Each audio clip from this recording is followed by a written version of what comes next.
Anjo Iliana nakakasuhan na ni Tito Soto. Naku po, eto na nga. Parang kanina lang upload ko, pinangalanan na yung kabit na tinutukoy ni Anjo Iliana. Ngayon, si Anjo Iliana kakasuhan naman na. Naku po. At ito, Anjo Iliana, binara si Auntie Claire. Buta ta si Auntie Claire kay Anjo Iliana. So kakasuhan din ba ni Auntie Claire si Anjo Iliana? Naku po. Kaso na to. So syempre, alam naman na natin yung pinagmulan. At sa mga hindi nga po pala nakapanood doon sa isang video ko kanina kong in-upload 8:30 AM ay nandun po ang issue mapatungkol doon sa kabit ni Tito Soto daw na tiga Canada na ito ay may pangalang Ilona. So nandun, panoorin nyo na lang kung gusto nyong panoorin. At dito naman tayo sa pagsasampa ng kaso ni Tito Soto kay Anjo Iliana. Mapatungkol dito sa pasabog at matinding revelasyon dito sa box reveal sa kabit ni Tito Soto. Pero ang talagang ko dito itong pambabara ni Anjo Iliana kay Auntie Claire. Ito talaga yung hinanap ko dito. O mamaya nyo, mapapagin natin mamaya lamang. No? So syempre, maiba naman tayo bago muna tayo mapunta doon. Dito muna tayo mapunta sa sinabi ng isa sa mga artista na si Dennis Trillo na sana dinonate na lang natin yung mga binayad natin sa tax. Totoo naman, no? Oo, ba't kaya hindi na lang ibigay natin kay Pangulong Duterte? Pangulong Duterte, kay Pangulong Marcos, no? Halimbawa, magbabayad tayo ng tax. Dapat inaabot na natin rekta kay rekta na sa bank account ni Marcos Jr. O kaya ni Martin Romualdez, no? Para maganda. Diba? Dapat ganun na lang gawin natin Dapat ganun na lang gawin natin. Pag nagbayad tayo ng tax, irekta na lang natin sa bank account ni Martin Romualdez, ni Saldico, at ni Pangulong Marcos Jr. Hindi lang siguro gawin natin. May punto ka dito din, Dennis Trillo. Kasi naman, pupunta pa tayo doon sa kalayo, diba? Magpipila pa tayo, magbabank transfer pa tayo. Magbabayad tayo ng tax. Hindi katulad yan, hihingiin lang natin kay Auntie Claire yung bank account ng juwa niya. Si BBM. At masisisinda natin yung tax natin doon, no? Mas okay nga yun. Ay, naku po. So, eto pa isa. Eto, grabe to. Hindi, mamaya na. Dito tayo. Yan, no? Eto ang pinakamalupit dyan. Walang mga diskaya kung walang Saldico. Totoo. Walang Saldico kung walang Martin Romualdez. At itong pinakamalupit, walang Martin Romualdez kung walang Bongbong Marcos Jr. Ito na, real talk to, guys. Real talk to. Ito yung sinasabi namin na paulit-ulit na ang nangyayaring pagnanakaw sa gobyerno ay parang katawan ng ahas. Ang ulo ng ahas na yon, ang ulo ng nakawan sa Pilipinas ngayon ay ang Malacanang at ang Kongreso. Ang katawan nito ay DPWH at ang buntot nito ay ang mga kontraktor. Yan ang totoo. Katulad lang ho nito. Walang mga diskaya kung walang Saldico. Walang Saldico kung walang Martin Romualdez at higit sa lahat walang Martin Romualdez kung walang Bongbong Marcos. Ubo pa more. Napakaliwanag ho nito, no? Nung ipinapakita natin dito, mga banateros, mga kabiyaya. Talagang ito ang lehitimong katotohanan na kung wala si Marcos Jr., kung wala si Marcos Jr., hindi makakapagnakaw si Martin Romualdez. Kung wala si Martin Romualdez, hindi makakapagnakaw si Saldico. At kung wala si Saldico, hindi makakapagnakaw si Diskaya. Sino kaya gumawa nito? Ang galing nito, palakpakan natin, ha? Ayos to, ha? O kayo ba, mga banateros? Hindi ba sumasang-ayon ba kayo dito sa litratong ito? Ako, 101%. Sumasang-ayon po ako dito, motherfucker. At eto ba, meron ba tayo dito? Eto, sabi niya, hanggang ngayon, madalas pa rin akong nakikipag-usap sa aking ama. Grabe ka na talaga, Marcos. Ang lakas at toyopak mo. Ang lakas at toyopak ni Marcos. Nabiri mo ha. Meron siyang video. Ay, naisin ko ba rito? Wait lang, titignan ko ha. Sana nandito pa sa ano ko. Sana nandito pa sa cellphone ko. Puta na. Guys, tawa ako ng tawa. Tawa ako ng tawa na parang ang nangyari, gusto niyang mag-adjust yung bagyo sa atin. Gusto niya na magkaroon ng schedule yung bagyo kapag papasok sa Pilipinas. Sabi ko, anong klaseng utak na meron? Wala na ata, nabura ko na. Sayang, pero sinabi niya talaga yun, guys. Mga banatero, sinabi niya yun. Na dapat daw, eto daw kasing bagyo ngayon, wala na daw schedule pag pumapasok sa bansa natin. Putay na. Kailan ba nagkaroon ng Pag-asa nga walang schedule eh.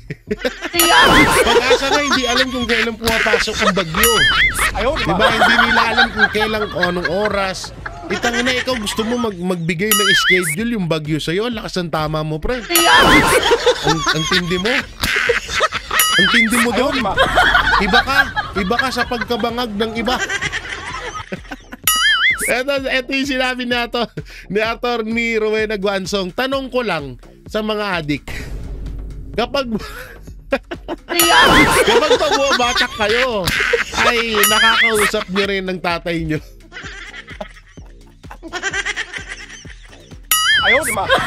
Ay, gago ka talaga, Atty. Rowena Guansong.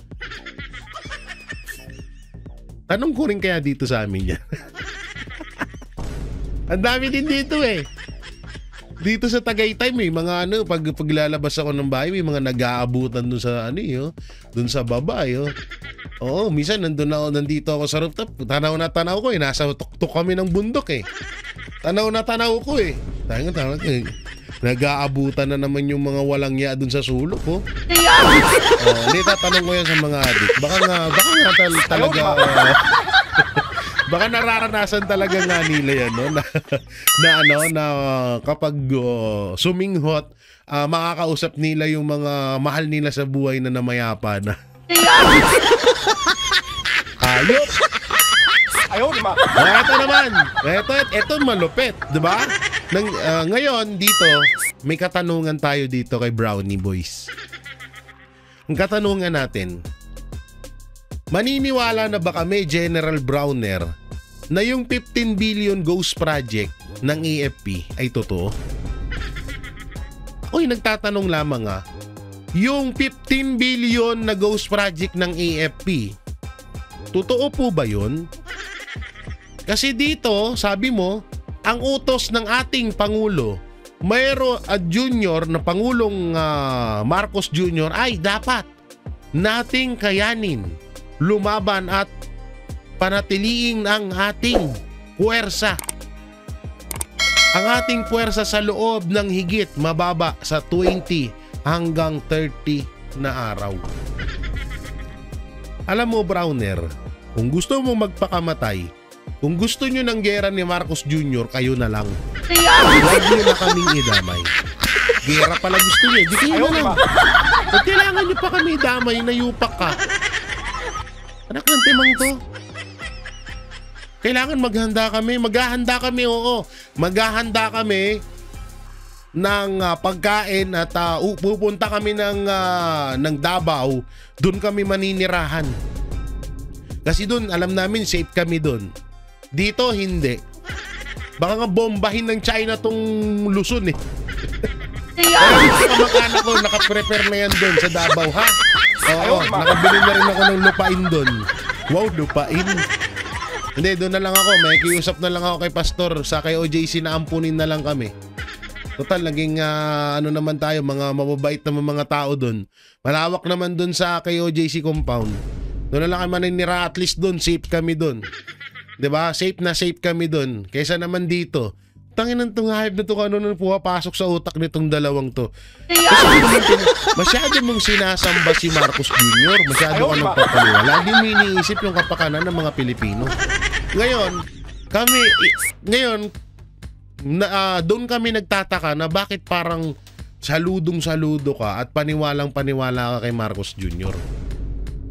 Totoo ba yung yung 15 billion ghost project ng AFP? Tanong lang. Nagtatanong, walang masama magtanong. O eto, sabi dito kay Brownie, oh. Hoy Brownie, gera ang hanap mo? Sino ang kalaban? Ang China? Alamin mo ang China. Mas may wait lang, lakayan natin. Ito na naman tayo sa makitid na hindi natin makita masyado eh. Eto, sino ang kalaban natin? Ang China? Alamin mo ang China, mas may hinahanda na mga missiles para sa lahat ng EDCA sites. May nakatutok na missile sa Malacanang, isang hypersonic missile na itira sa Manila. Pulbos lahat ng tao dito. Walang 30 days dito. Minuto lang, wala na tayo. Kaya Brownie, wag kang magyabang. Ang layo ng Pilipinas sa high technology ng China. Puta na, basag dun si basag dun si Brownie Boys wala ang Pilipinas sa high technology ng China. And they can produce 400,000 missiles a week. Kaya tayong paputukan ng missile every 5 seconds. Kaya Brownie, wag kang maghamon at ihamak ang bansa kasi wala tayong kalaban-laban sa lakas ng militar ng China. Tapos ikaw at ang amo mong bangag at ang mga alipores lipad kayo sa Amerika, wasak na ang Pilipinas. Who das ka? Ang ina, basag ba? Basag si Brownie Boys. Di, pero ito real talk yun ha. Puta na, pag nagkagera dito sa Pilipinas, akala nyo na andyan sila? Si Marcos, akala nyo nasa Pilipinas yan? Sa laki ng ngayon, sa laki ng tawag dito, sa laki ng pera na ninakaw nila, magsisiliparan na yan. At para matabunan yung nakawan sa Pilipinas, magpapagera na lang kayo? Ulul!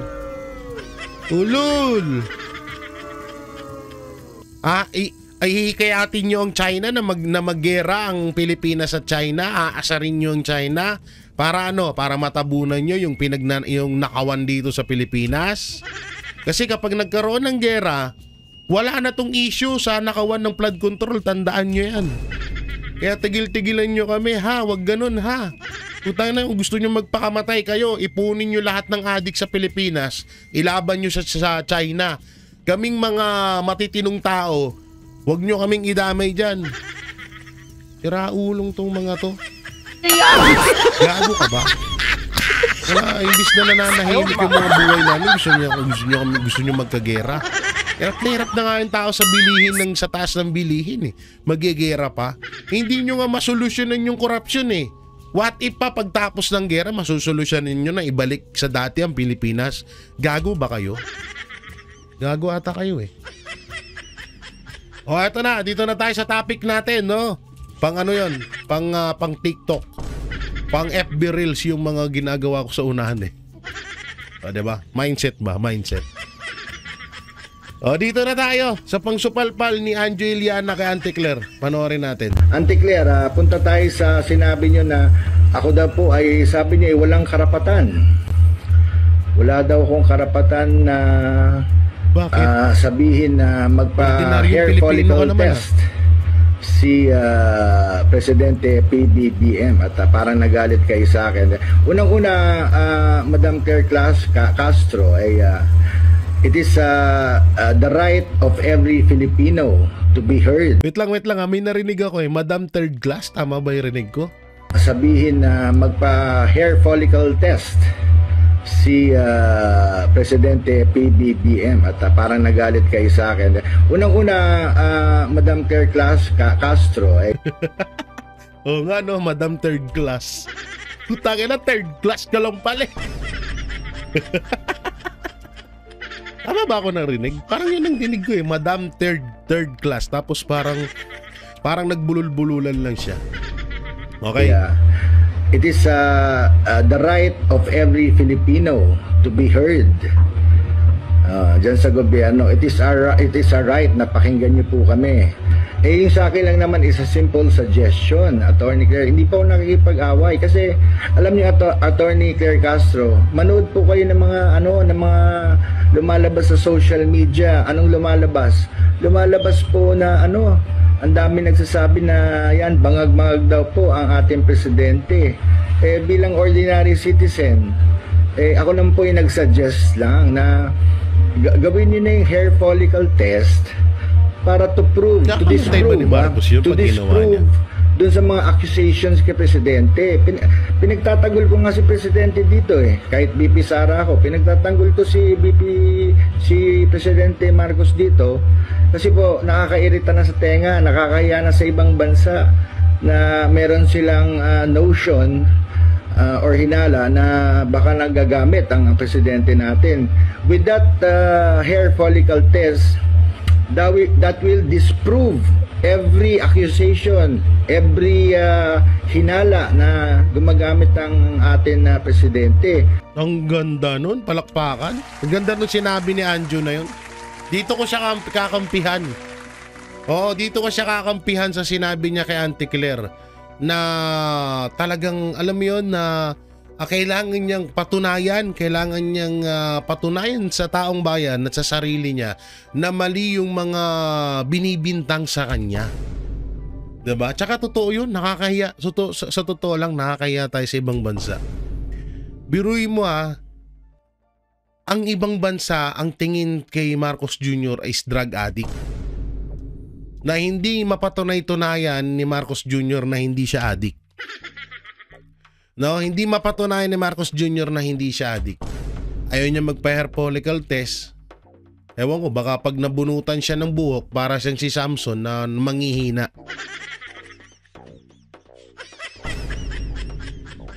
Ganon siguro. Ganon siguro yung epekto kay Marcos Jr. pag napuputulan ng buhok. Siguro pag nagpapagupit si Marcos Jr. sa barbero, inuuwi niya. Inuuwi niya yung buhok. Kasi baka i-hair follicle test Hindi kaya gano'n, no? Simula nung na-issue si Marcos Jr., puta na, ginto pala buhok niyan Ginto pala buhok ni Marcos Jr., no?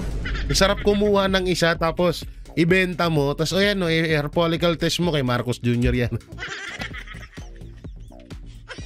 Alam nyo, dito sa opinion ni Anjo Iliana, wala akong masama doon. At kahit naman din sinong mga ordinaryong Pilipino, basta ikaw ay Pilipino, wala pong kung masama na mag-suggest ka na magpa-drug test or magpa-hair follicle test etong si Marcos Jr. Una-una, bakit ba naging presidente si Marcos Jr.? Diba? Dahil sa pamamagitan ng boto ng taong bayan. Kaya yung bumoto sa kanya is may kahilingan na magpa-hair follicle test siya, dapat niyang gampanan yun para matapos na yung issue na to. Kahit din naman din kami, Banateros Brothers, na rin kami na naiirita na rin kami na paulit-ulit na maririnig namin bangag. Hindi nga matatapos yan hanggat hindi pinapatunayan ni Marcos Jr. na hindi siya drug addict. At eto pa ang katanungan dyan, Auntie Claire, ano ba ang sapat na ebidensya mo na bakit galit na galit ka kapag inuutusan ng isang tao na magpa-hair follicle test etong si Marcos Jr.? May sapat ka bang ebidensya na hindi talaga addict si Marcos Jr.? Paano mo nalaman? Paano mo nalaman na hindi nga nagpapa-hair follicle test si Marcos Jr.? Paano yun? Paano nangyari yun? Auntie Claire, ano ba? Tama na yan. Hindi, jowa mo ba? Ate Claire, yung totoo, ikaw ba talaga ang tunay na kabit ni Marcos Jr.? Tangina. Ano? Ate Claire, yung totoo, aminin mo sa amin, kaya ibulong mo i-chat mo sa akin. Ibulong mo sa akin. May relasyon ba kayo ni Marcos Jr.? Kasi parang iba na yung iba na kasi yung dating mo ng ng pagtatanggol kay Marcos Jr. Parang lahat na lang eh. Pag sinabihan si Marcos Jr. na mabaho brief, parang magagalit ka. Hindi nga, Taylor. Aminin mo, girl. Naalala ko si Manong Chabit. Girl! Girl, aminin mo, girl. In love ka ba kay Marcos Jr., girl? Ikaw ba ang the second lady? Utang na, first time in history of the Philippines yan na ang presidente ay hindi lang na siya ay hindi lang may first lady kundi may second lady ba? Ikaw ba ang second lady ni Pangulong Bongbong Marcos? Wala naman yung problema, di ba? Kung aaminin mo sa amin. Ika nga ni Tatay Digong, kung ano bang gagawin mo dito sa dala-dala mo, hindi naman to ditanggal. Di ba? Kung napapamahal ka na kay Marcos, wala namang problema. Di ba? Wala namang problema yun kung talagang parang tawag dito na nahuhulog na ang iyong kalooban kay Marcos Jr. Hindi kami hahadlang doon. Baka nga masuportahan ka namin at baka kayo pang dalawa ang tumalo sa history at sa kasaysayan ng Aldab.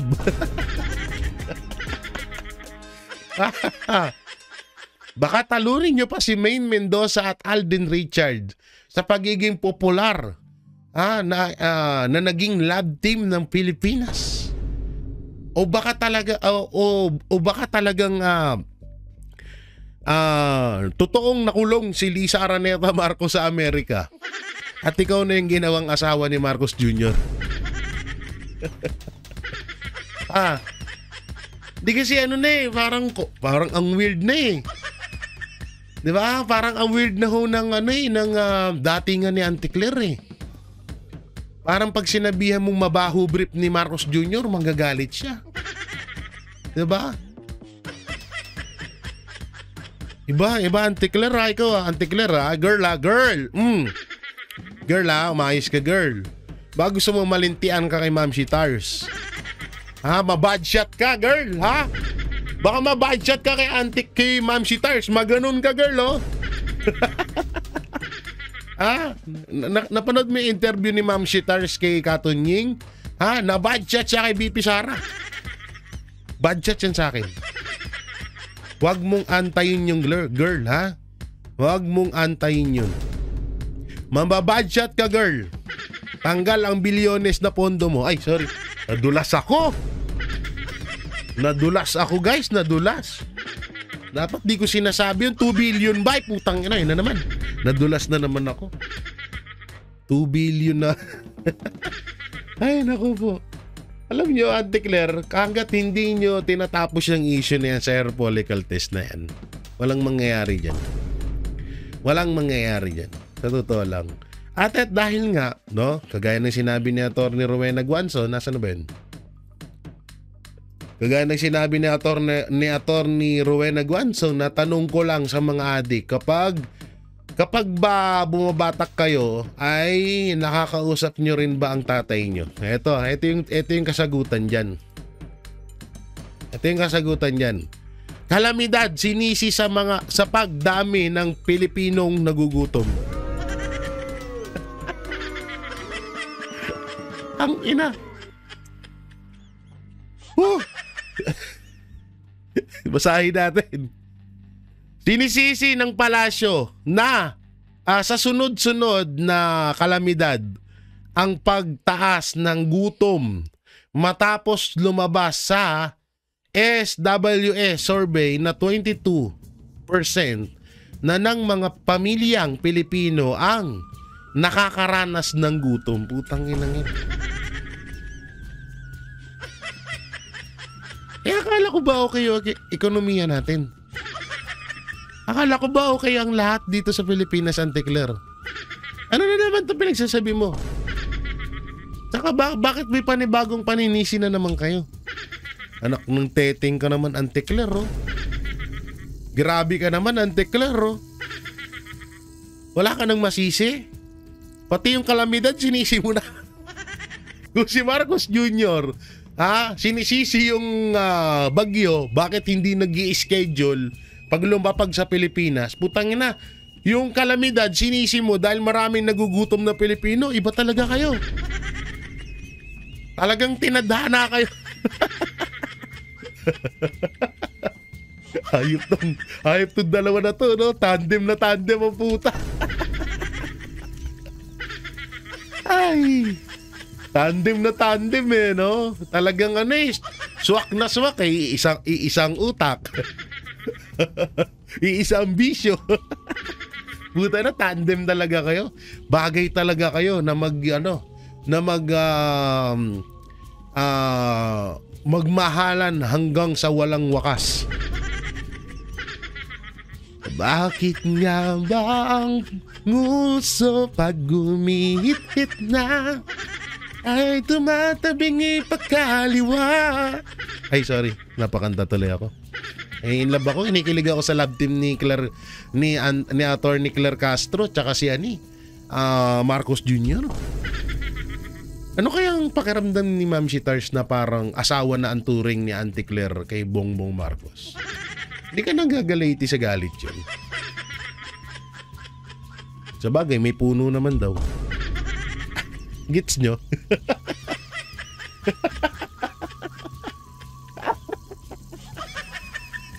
Hindi naman magagalit si Ma'am Shitars. Ma'am Shitars dahil may puno naman. Ay, asan na yun?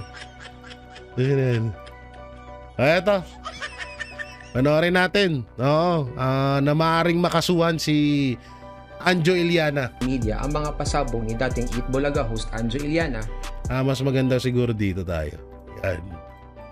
So, ano ba ang ginawa ni Anjo Iliana? Ano bang ginawa? Itong si Mr. Iliana ay actually gumamit ng social media. Unang-una lumabas to, nakita ko sa TikTok. Okay. Pagkatapos nag-Facebook live. Okay. Para magbigay ng mga akusasyon na seryosong sumira o sumisira sa kredibilidad ng magkapatid na Tito Soto at Vic Soto. Ha? Wait lang, attorney, mali ka dun. Kay Tito Soto lang ha, hindi sa magkakapatid na Soto. Ang kanyang akusasyon ay may dalawang klase. Dalawang uri ng akusasyon. Ano yun? Yung una, personal, pribadong akusasyon. Sinabi ni Anjo na si Senator Tito Soto ay may bet ka, may kabit, may mistress. Mula pa nung 2013. Okay. At tinamon pa niya si Soto na ilantad ang girlfriend sa Itbulaga na sinasabi niyang girlfriend din ni Vic Soto. Huh? So, sinabi ba ni Anjo Iliana yan? Na naging jowa din ni Vic Soto ang kabit ni Tito Sen? Sino yun? Si Pia, ano ba yun? Pia Guanyo? Ay, mali. Sino ba yun? Pia? Kasi ang ex lang naman, ang naging jowa lang naman ni Vic Soto sa Itbulaga, si Pauline Luna, di pala, asawa niya pala si Pauline Luna ngayon. Si Pia Guanyo. Pia Guanyo ba yon? Ano apelido nga nung comment nyo dyan? Baka pati ako makasuhan eh. Pia, basta si Pia. Wait lang, type nga natin. Hindi ako kontento eh. Type natin. XGF ni GF talaga no. Vic Soto. Tingnan natin. XGF ni ano? Vic Soto ito. Sino ba ano yan? Pia ano ba yan? Pia Giano. Pia Guanyo nga. Pia. Ito. Oo nga si Pia Gianyo. Pia Gianyo. Oo, ang ex-wife, ang ex-girlfriend ni ano ni Vic Soto. Ay okay,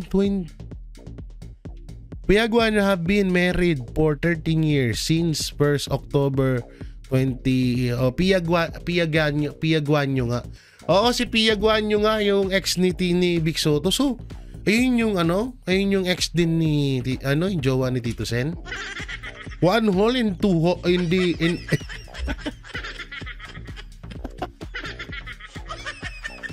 one hole in the two hot dogs. Sorry, Bastos ang bunganga mo, J. Guevara. One hole in the two hot dogs. So, lumalabas itong Bagong title ng movie yun. na nag-share ng kanilang girlfriend na nandoon sa loob ng Itbulaga. So, mukhang hindi maganda. So, ano ang ibig sabihin nito? Ano ba? Tagal eh. Paratang ito ng matinding imoralidad at pagtataksil sa asawa. Okay. Aba, binaril pa. Ito ang mga paratang pagbaril ka pa. Na tumatama. Hindi lang sa mga Soto, kundi pati na rin sa kanilang mga may bahay. Okay. Napaka personal na akusasyon na to. O ngayon, anong may kakaso? Hindi tama yung ginawa ni Anjo dahil parang nasira yung 20 years na samahan ninyo sa Itbulaga, parang binaliwala mo nang dahil sa politika. Okay? So, tingnan natin yung professional na akusasyon. Nang dahil sa politika. Sinabi ni Anjo... Bakit attorney? Attorney kasi itong nire-reaction natin. Si attorney... Ano bang pangalan nito? Attorney Bueno. Yan, si attorney Bueno. Bakit attorney? Maliit lang ba ang tingin mo sa usaping politika? Hindi ko kinakampihan si Anjo. Alam kong mali po yun. Alam kong mali yun. Pero yung salitang... nang dahil lang sa usaping politika. 20 years ang pinagsamahan nyo, nasira dahil lang sa usaping politika. Bakit? Mababa. Kasi ako napakataas ang tingin ko na kahit sinong kaibigan ko handa kong iwan basta doon ako pumanig sa tama at lalong-lalo na sa usapang politika. Kasi ang usapang politika, isang malaking parte yan ng buong Pilipinas eh. Kwento yan, katotohanan at dangal, prinsipyo, dignidad ng bawat Pilipino sa bansang Pilipinas ang pinag-uusapan pag-usapang politika. At normal na din yan na merong mga magkakaibigan na nagkakaawayan dahil sa politika. No? So, parang ang meaning, parang ang babaw ng tingin mo pagdating sa politika. So, hindi ko kinakampihan si Anjo Iliana. So, tuloy natin. Iliana na may sindikato o grupo na gumagawa ng masama sa loob ng Itbulaga. Ano ang ibig sabihin nito? Paratang ito ng katiwalian o kawalang hiyaan. Alam nyo yung about sa sindikato dyan sa Itbulaga. Dati pa naman din natin nababalitaan yun eh. Tsaka ito Pero hindi ko sinasabing totoo yun. Ang punto ko dito is palagi naman na may mga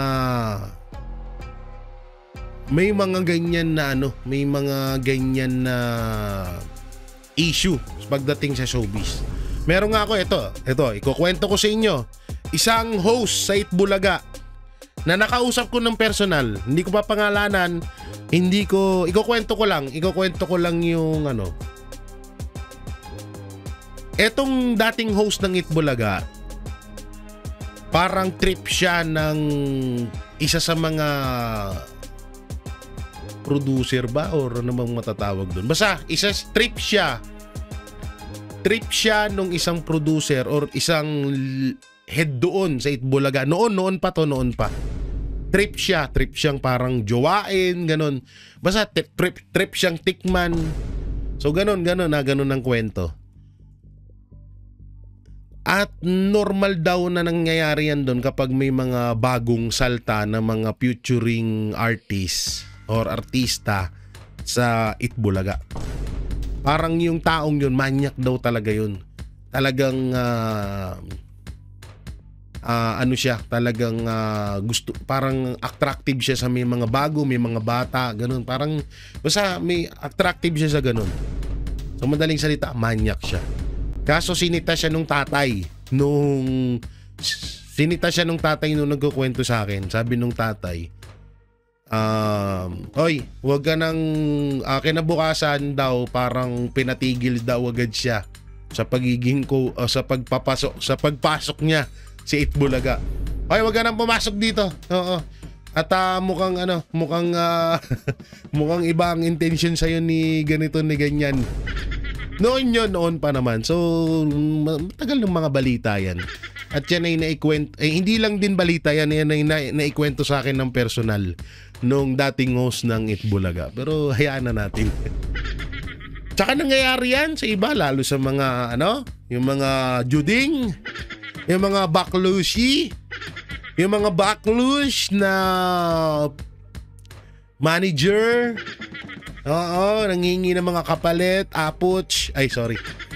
Titikman muna yung isang fresh na isang tao na gustong mag-artista. Titikman muna bago isalang sa pag-aarte.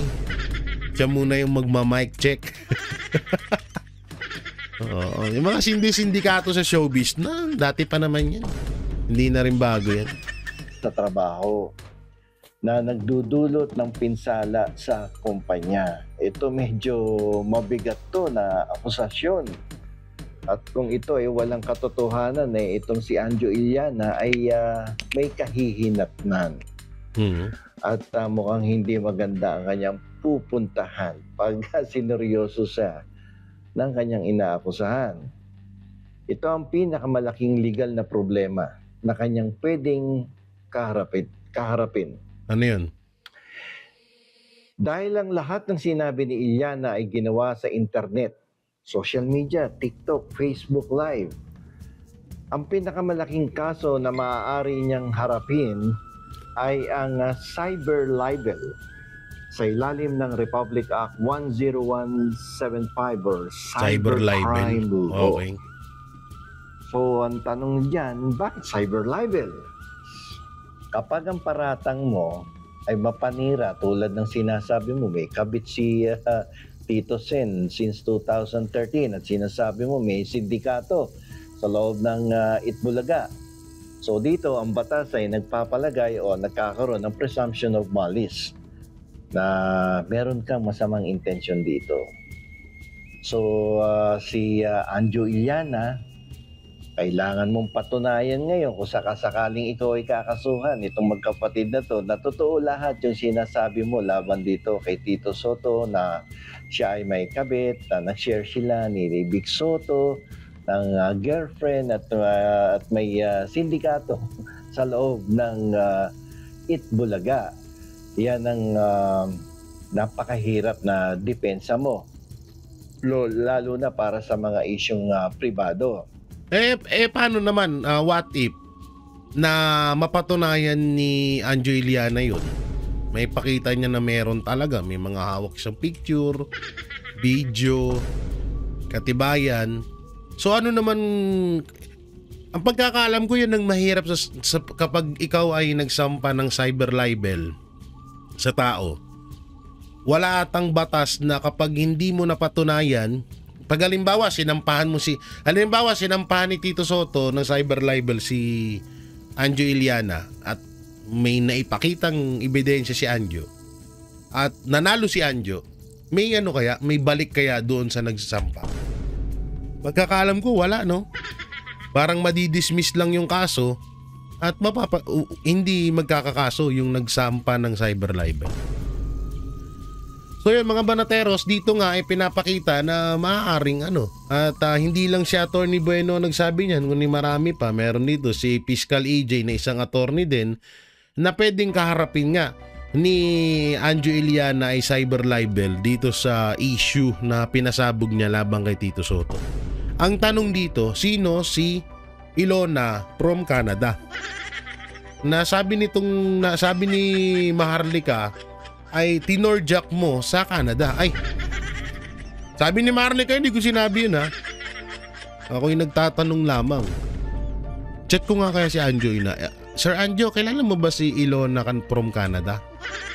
Kasi yung vlogger na si Maharlika, sabi niya, yun daw yung kabit ni Tito Sen na tinapalan daw ng pera. Tito Sen, kung halimbawa mapanood mo tong video ko, panoorin mo po yung video ni Maharlika. Oo, sabi niya ho kasi yun daw yung kabit nyo. Naku po, Tito Sen, fake news. Baka mamaya fake news po yun. Ako'y nagtatanong naman kung totoo po ba yun ha. Mamaya ako naman yung pag-initan nyo. Ay, so kung makakasuhan man si Anjo, kaya naman ni Anjo sa tagal na naging artista may pera din niya mga yan. No? Pero siguro malamang hindi kakasuhan ng mga Soto yan. Oo, hindi kakasuhan ng mga Soto yan.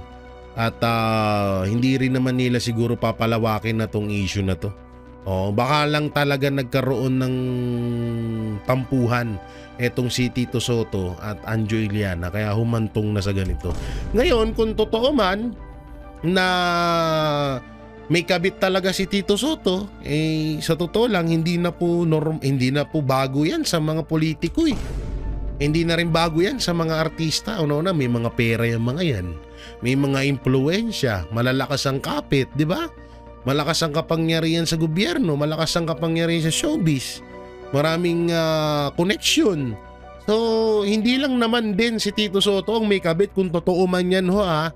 Halos lahat naman ho ata dyan sa gobyerno may mga kabit-kabit yan. Lalo na yung mga bilyones yung nanakaw sa kaban ng bayan. Puta, ng daming kabit yan.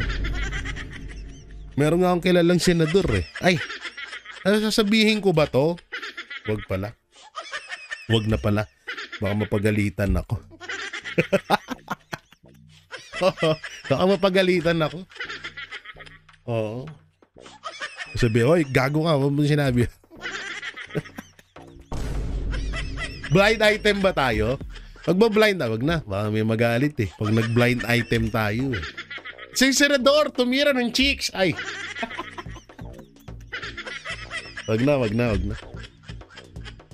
Ay. So yan mga banateros, mga kabiyaya, pong may kukomento nyo ho dito sa pagsupalpal ni Anjo Iliana kay Auntie Claire mapatungkol ho doon sa hair follicle test ni Marcos Jr. at dito sa maaaring sampahan or maaaring pagsampa ng kaso ng mga Soto dito kay Anjo Iliana mapatungkol dito sa kabit-kabit revelasyon pasabog ni Anjo Iliana. I-comment nyo lang po dyan sa baba ang inyong opinion at ating babasahin yan. At syempre, don't forget to like, share, comment, and subscribe sa ating YouTube channel. Pakipindot na lang din po yung bell button para lagi kayo updated sa ating mga video araw-araw. At pakidamay na rin yung join button at super thanks natin dyan. At syempre, pakidamay na rin ang mga pagsuporta ang SMNI News, DCAR 1026 at syempre ang buong Banateros Brothers na sila Banat Bay, Coach Oli, Boss Dada, Master Judea, Sir Jack, Paring RJ at ako at ang mga tropa pits natin na sila PH Update and Don Mar TV at yung iba pang mga DDS vlogger. So yun, maraming salamat. Ingat po kayo palagi. God bless and peace and bye-bye.